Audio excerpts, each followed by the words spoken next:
Halo semua. Pada video sebelumnya kita udah membahas mental block apa aja yang sering membuat orang Kristen jatuh dalam kemiskinan. Di situ saya juga udah menjelaskan kenapa semua orang Kristen, baik pengusaha, karyawan, atau pelayan Tuhan, wajib mengatur keuangan. Jadi teman-teman yang belum nonton video sebelumnya, silakan nonton dulu di link yang muncul di video ini ya. Jika teman-teman perhatikan semua perumpamaan yang Yesus ajarkan, teman-teman akan lihat bahwa Yesus banyak menggunakan perumpamaan yang menggunakan sudut pandang seorang investor dan pedagang.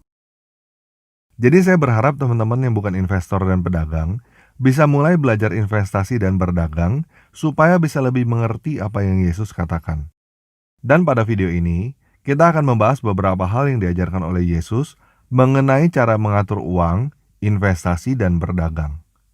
Oke, kita mulai aja ya.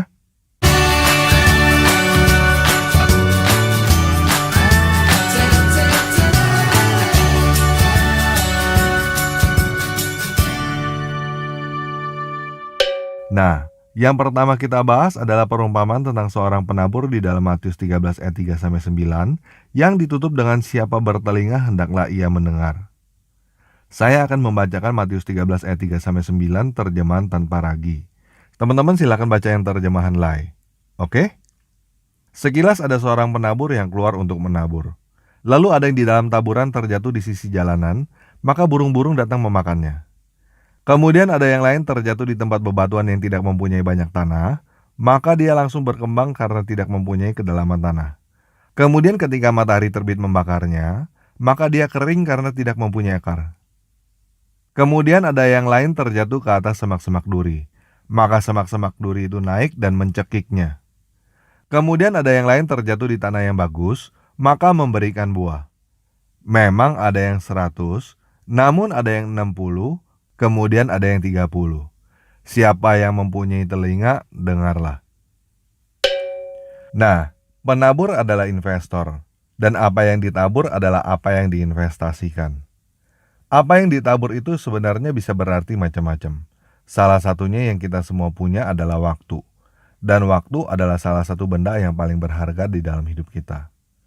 Uang hilang bisa kembali, waktu hilang nggak bisa kembali. Tetapi pada video ini kita nggak bahas tentang waktu, kita bahas tentang uang. Jadi benih yang ditabur itu adalah uang, dan tujuan kita sebagai investor adalah berharap uang itu kembali beberapa kali lipat. Dalam perumpamaan ini, kita melihat yang pertama ada benih yang jatuh ke jalanan dan dimakan burung sampai habis.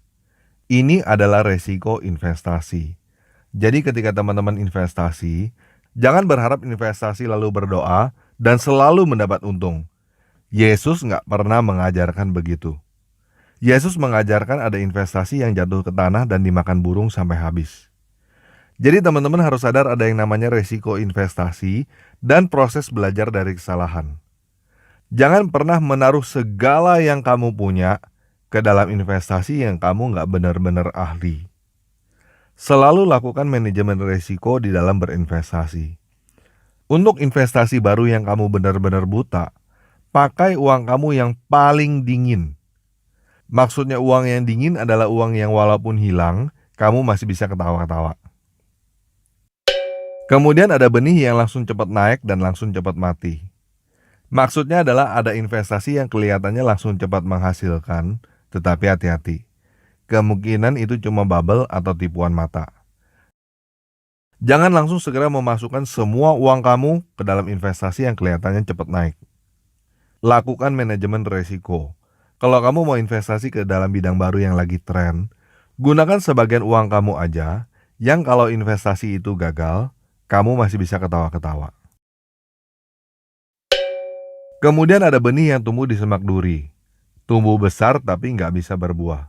Maksudnya ada investasi tertentu, tetapi tetap nggak bisa menghasilkan karena berbagai faktor. Jadi sekali lagi, ini adalah resiko investasi.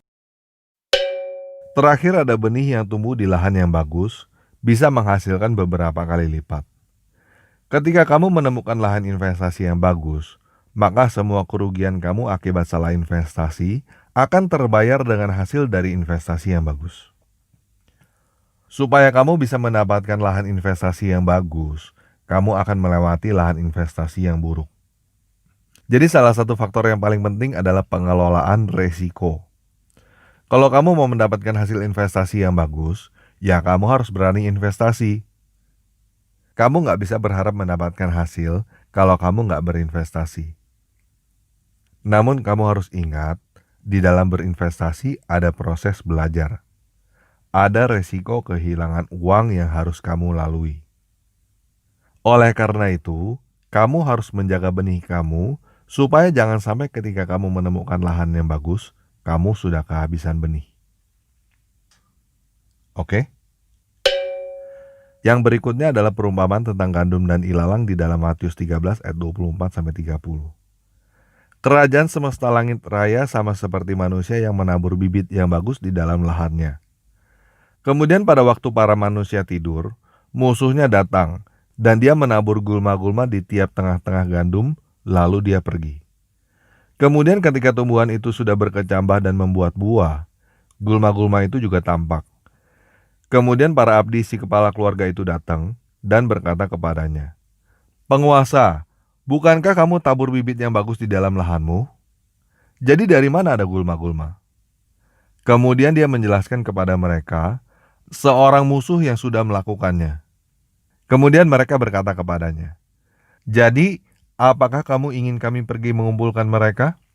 Dia juga menjelaskan kepada mereka, "Tidak, jangan sampai ketika kalian mengumpulkan gulma-gulma, kalian akan sekaligus mencabut mereka yang biji.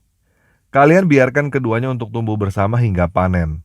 Lalu pada waktu panen, aku akan berkata kepada para penuai, pertama kalian kumpulkan gulma-gulma, lalu kalian ikat menjadi berkas untuk dibakar.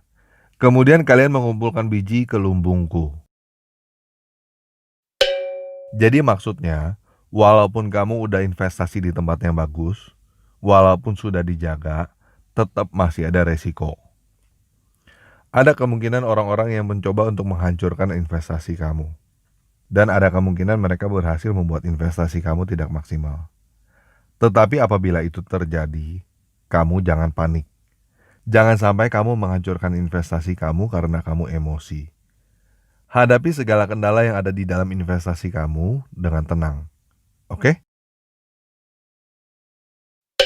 Berikutnya Matius 13 ayat 44-46. Kerajaan semesta langit raya sama seperti harta yang tersembunyi di dalam lahan. Manusia yang menemukannya akan menyembunyikannya, lalu dari kesenangannya dia pergi menjual apa yang dia punya, dan dia membeli lahan itu. Kerajaan semesta langit raya juga sama seperti pedagang yang mencari mutiara yang pada bagus. Kemudian ketika menemukan satu mutiara yang sangat berharga, dia pergi menjual semua yang dia punya lalu dia membelinya. Nah, kita lihat di sini ada dua orang yang menjual semua yang dia punya untuk membeli sesuatu. Kenapa mereka melakukannya? Karena mereka yakin dengan pasti bahwa mereka memperoleh keuntungan ketika mereka membeli. Untuk mengerti hal ini, kita harus paham ada yang namanya harga dan ada yang namanya value atau nilai.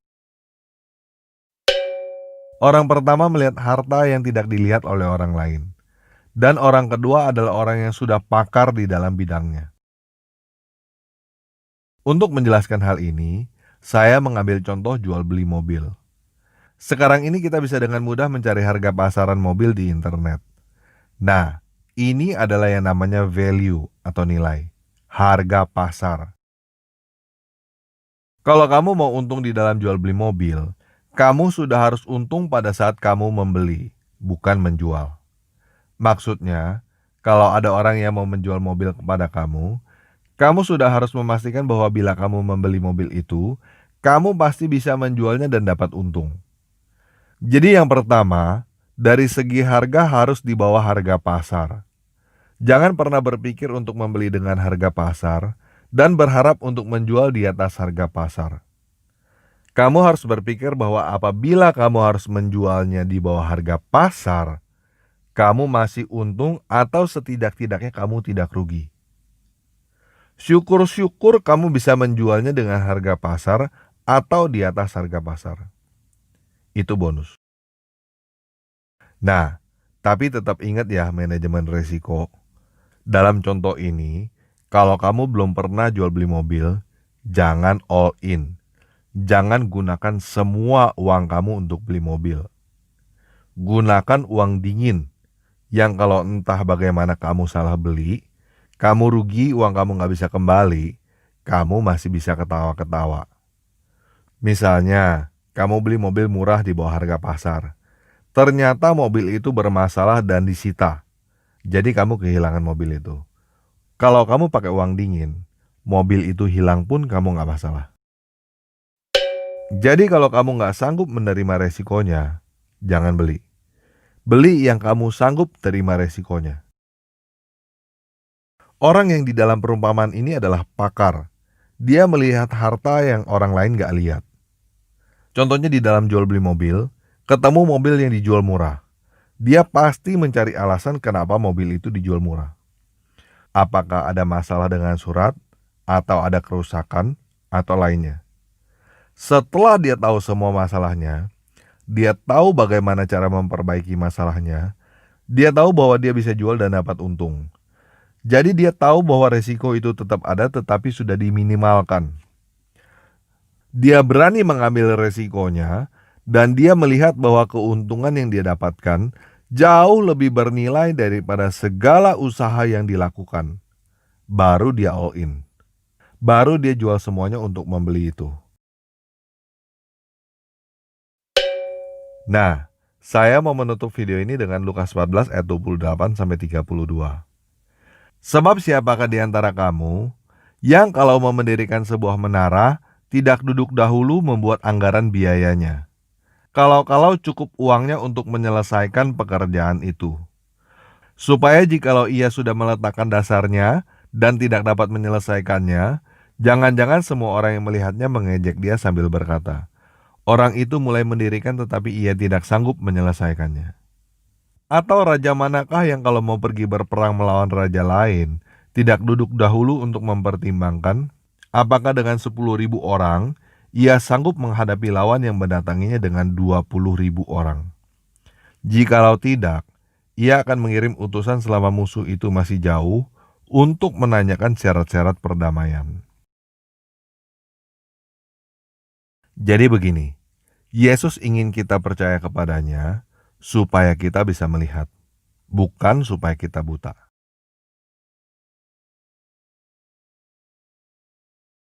Yesus mengajarkan kita untuk menjadi bijaksana, bukan untuk menjadi bodoh.